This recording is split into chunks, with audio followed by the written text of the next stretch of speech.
Celtic Park, and Celtic certainly hoping to erase the memory of those two defeats at Rangers and Dundee United.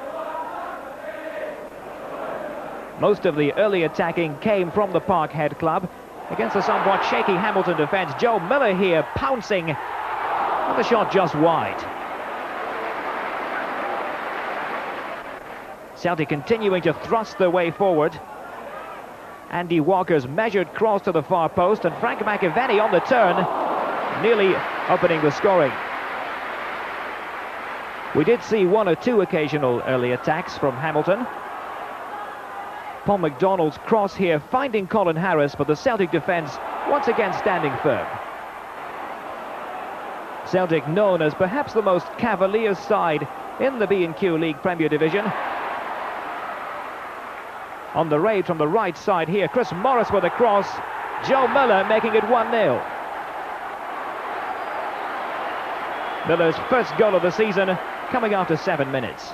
Celtic leading by 1-0 at the half, and immediately going forward at the beginning of the second period. This attack started by Paul McStay, carried on by Joe Miller, and appeals for a penalty here, but the ball seems to strike the hand of Jerry Collins.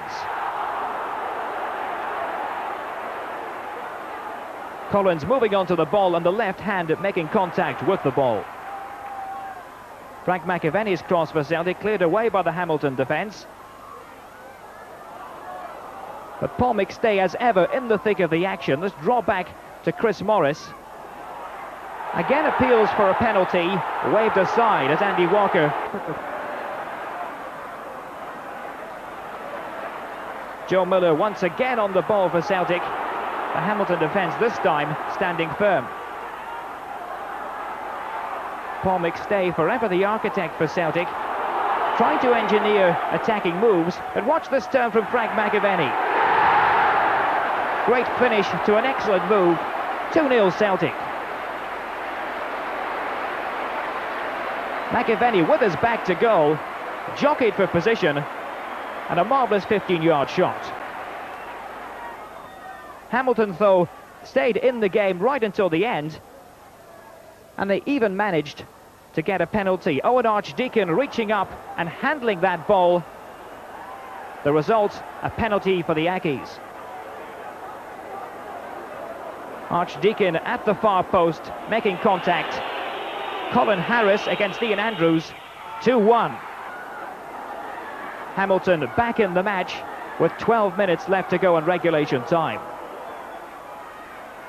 Celtic continued to attack in traditional style, though.